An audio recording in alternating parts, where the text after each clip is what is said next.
सम्यक आजीविका क्या है और बुद्ध ने इसे मुक्ति के मार्ग में क्यों रखा? जब लोग आध्यात्मिकता की बात करते हैं तो अक्सर ध्यान, साधना और ज्ञान की बात करते हैं।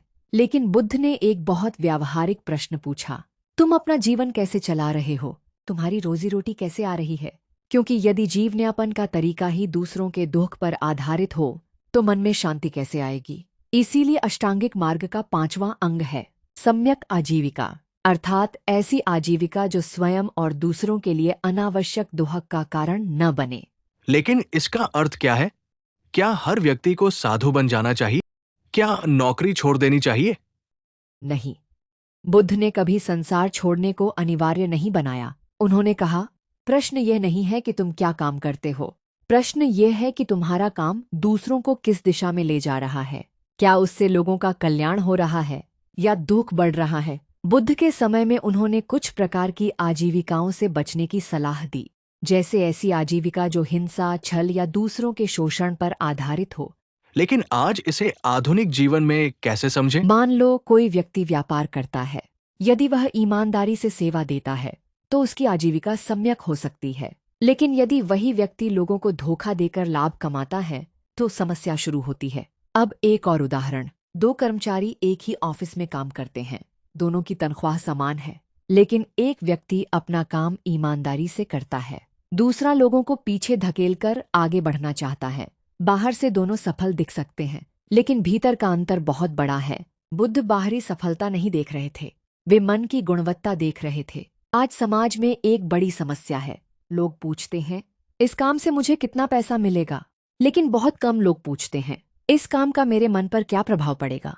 यदि धन बढ़ता जाए लेकिन मन अशांत होता जाए तो क्या वह वास्तव में सफलता है? बुद्ध कहते हैं, धन बुरा नहीं है, गरीबी भी कोई आध्यात्मिक उपलब्धि नहीं है।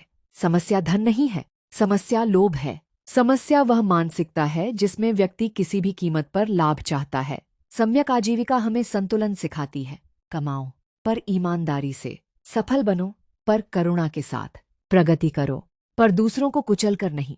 अब एक गहरा प्रश्न, यदि मेरी नौकरी आदर्श नहीं है तो क्या करूं? बुद्ध का मार्ग धीरे धीरे परिवर्तन का मार्ग है। हर व्यक्ति एक ही स्थिति में नहीं होता। महत्वपूर्ण यह है कि हम जागरूक बने, अपने कर्मों को देखें, अपने इरादों को देखें और जहां संभव हो अपने जीवन को अधिक नैतिक और करुणामय दिशा में ले जाएं। ध्यान और सम्यक आजीविका का क्या संबंध है? बहुत गहरा। यदि दिन भर हमारा काम छल, झूठ और शोषण पर आधारित है तो ध्यान में बैठते समय मन शांत नहीं होगा, क्योंकि मन अपने कर्मों की छाप साथ लेकर आता है। लेकिन जब आजीविका ईमानदारी पर आधारित होती है तो मन हल्का होता है और हल्का मन ध्यान में अधिक आसानी से स्थिर होता है।